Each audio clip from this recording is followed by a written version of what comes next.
Animal kingdom में अपने लिए एक साथी की तलाश करना हमेशा आसान नहीं होता। यहाँ जनाब केवल प्यार और इजहार काम नहीं आता, बल्कि नर को मादा को पाने के लिए कई स्टेजेस से गुजरना पड़ता है। डांस मूव से लेकर परफेक्ट फिट बॉडी तक मेल पार्टनर को अपनी प्रजाति का हीरो होना पड़ता है और तब जाकर उसे अपनी हीरोइन मिलती है। अब ह्यूमन लव स्टोरीज तो आपने कई देखी होंगी और सुनी होंगी, लेकिन चलिए आज हम आपको ले चलते हैं उस दिलचस्प सफर पर जहां हम आपको कुछ ऐसे जानवरों से रूबरू कराएंगे जिनकी न सिर्फ मीटिंग हैबिट्स अजीबोगरीब है, बल्कि इन्हें अपने पार्टनर को करीब लाने के लिए ना जाने कितने ही पापड़ बेलने पड़ते हैं। तो चलिए बिना देर किए शुरू करते हैं हमारे आज के इस बेहद ही अमेजिंग वीडियो को। फ्लैटवर्म्स।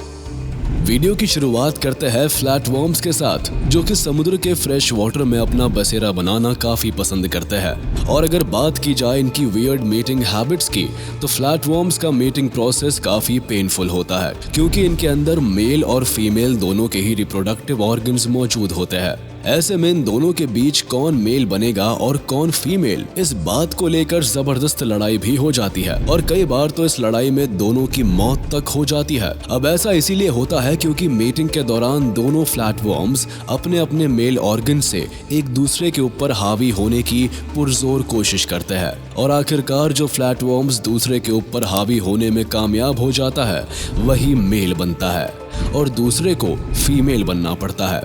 ऐसे में बच्चों के जन्म और परवरिश की जिम्मेदारी मादा पर आ जाती है। Garden snail. Top 10 weird meeting habits of animals की इस लिस्ट में अगला नाम गार्डन स्नेल का आता है, जिनके अंदर भी बिल्कुल फ्लैटवर्म्स की तरह ही मेल और फीमेल दोनों के ऑर्गन्स पाए जाते हैं। लेकिन ये मेल बनने के लिए आपस में लड़ने के बजाय दोनों ही प्रेग्नेंट होना पसंद करते हैं। हालांकि इनका ये तरीका काफी अजीबोगरीब होता है, क्योंकि मीटिंग के दौरान एक स्नेल दूसरे स्नेल से शार्प रिप्रोडक्टिव ऑर्गन से स्पर्म इंजेक्ट करता है, जिसे लव डार्ट कहते हैं। लेकिन बार बार ऐसा करने का असर स्नेल के ऊपर पड़ता है और एक टाइम के बाद उसकी मौत भी हो जाती है। हालांकि स्नेल का ये मीटिंग प्रोसेस सुनने में भले ही इजी और शॉर्ट लगता है, लेकिन स्नेल को इस मीटिंग प्रोसेस को पूरा करने में तकरीबन 4 से 12 घंटे का समय भी लग सकता है और उसके 3 से 6 दिनों के बाद दोनों स्नेल्स लगभग 80 अंडे देते हैं, जिसके कुछ ही सप्ताह के अंदर उनमें से नए स्नेल्स का जन्म होता है। Bird of paradise. हमारी लिस्ट में एक ऐसा नाम भी शामिल है जिसे बर्ड ऑफ पैराडाइज या फिर स्वर्ग की चिड़िया के नाम से जाना जाता है। ये पक्षी न्यू गिनी के कोस्टल एरियाज के साथ साथ आसपास के आइलैंड में देखने को मिलती है। वैसे तो पक्षी बहुत खूबसूरत होती है, लेकिन इसे अपने पार्टनर को रिझाने के लिए नाक को चने चबाने पड़ते हैं, क्योंकि जब एक male bird of paradise meeting करना चाहता है तो इसके लिए पूरी तैयारी के साथ सामने आता है। सबसे पहले तो ये पक्षी अपने कलरफुल फेदर को शो करता है और फिर एक अनोखा डांस परफॉर्म करता है। इसका फेदर काफी खूबसूरत होता है, जो कई अलग अलग रंगों से भरा होता है और इसका डांस भी काफी यूनिक होता है। लेकिन इतना सब कुछ होने के बाद भी एक फीमेल बर्ड ऑफ पैराडाइज तब कहीं जाकर मेल बर्ड के इस अनोखे डांस के प्रति सेक्सुअली अट्रैक्ट होती है जब वह इस डांस को अच्छे से परफॉर्म कर पाता है। इसके साथ ही मेल बर्ड के फेदर के कलर और क्वालिटी को देखकर ही फीमेल बर्ड उसके हेल्थ का पता लगाती है और ये डिसाइड करती है कि वह मेल बर्ड मेटिंग के लिए सूटेबल है या नहीं। और फिर इन सारे पैरामीटर्स पर खरा उतरने के बाद ही मेल बर्ड ऑफ पैराडाइज को फीमेल बर्ड के साथ मीटिंग करने का मौका मिल पाता है। साथ ही अगर फीमेल बर्ड को मेल बर्ड का फेदर और डांस पसंद नहीं आता तो वह फौरन ही किसी दूसरे पार्टनर की तलाश में निकल जाती है और बेचारा ये मेल बर्ड सिर्फ हाथ मलता रह जाता है। Greater sage grouse. फेशनिडी फैमिली से संबंध रखने वाले ग्रेटर सेज ग्राउस को उत्तरी अमेरिका में सबसे बड़े ग्राउस के रूप में जाना जाता है। और अगर बात करें इनके मीटिंग हैबिट्स की, तो ये अपने अनोखे मीटिंग डांस के लिए पूरी दुनिया भर में जाने और पहचाने जाते हैं, क्योंकि मीटिंग डांस के दौरान कई मेल ग्रेटर सेज ग्राउस आपस में एक साथ मिलकर अपनी छाती को फुलाते हैं और फिर फीमेल ग्रेटर सेज ग्राउस के सामने अपनी ताकत को दिखाते हैं। इसके साथ ही जहां एक और ये पक्षी डांस करने के साथ साथ अपनी पूंछ के पंखों को ऊंचा रखकर हिलाते हैं, तो वही दूसरी ओर ये अपने मुंह को ऊपर की ओर उठाकर छाती में हवा भरते हैं और फिर अपने मुंह से एक खास तरह की आवाज निकालते हुए हवा को बाहर छोड़ देते हैं।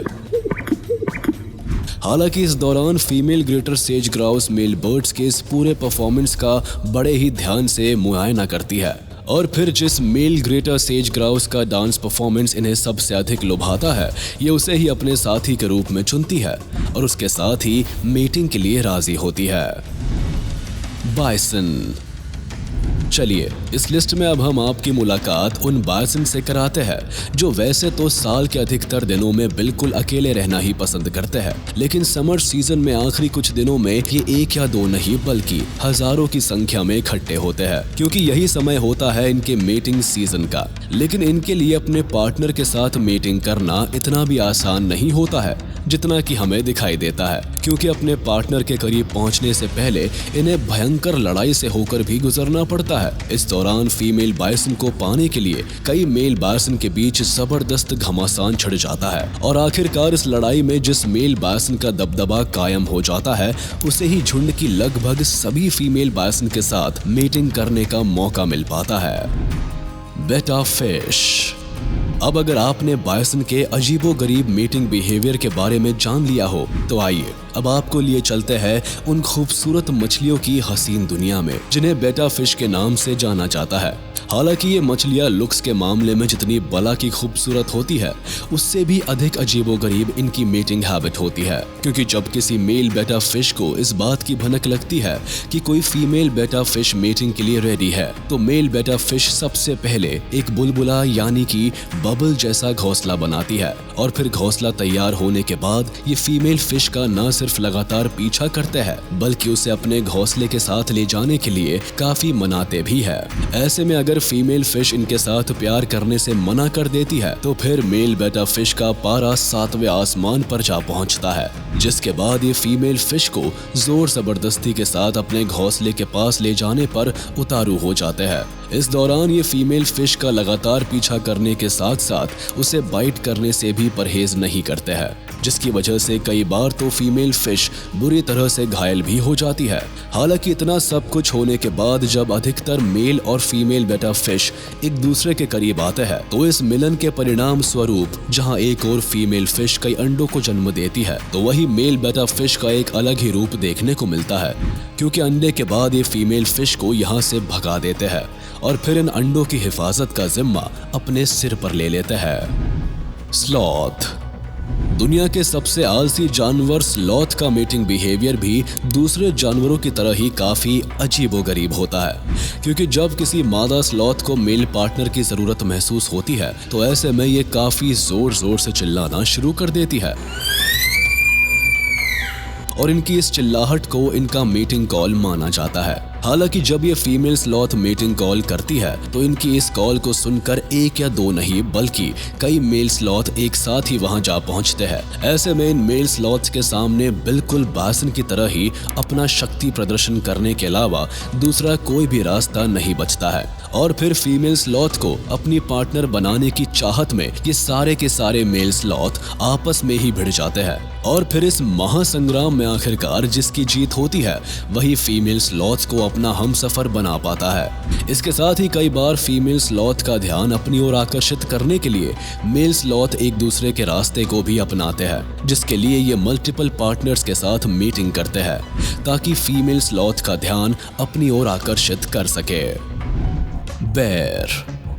वीडियो के अंत में अब जरा एक नजर भालू की इन प्रजातियों के ऊपर भी डाल लीजिए, जिनका बिहेवियर और मीटिंग हैबिट्स भी कहीं ना कहीं बिल्कुल स्लॉथ से मेल खाते हैं, क्योंकि भालू की इन प्रजातियों को भी स्लॉथ की तरह ही बेहद आलसी जानवर के रूप में माना जाता है और इनमें भी अपना पार्टनर चुनने की ज्यादातर जिम्मेदारी फीमेल बेयर्स के ऊपर ही होती है, क्योंकि जब फीमेल बेयर मीटिंग के लिए तैयार होती है, तो मीटिंग कॉल करके मेल बेयर्स को अपनी ओर अट्रैक्ट करती है, जिसके बाद इनकी मीटिंग कॉल को सुनकर कई मेल बेयर्स एक साथ उसके आसपास चले आते हैं और फिर बिल्कुल स्लॉथ की तरह ही ये मेल बेयर्स अपनी शक्ति का प्रदर्शन करके फीमेल बेयर को अपना पार्टनर बनाते हैं।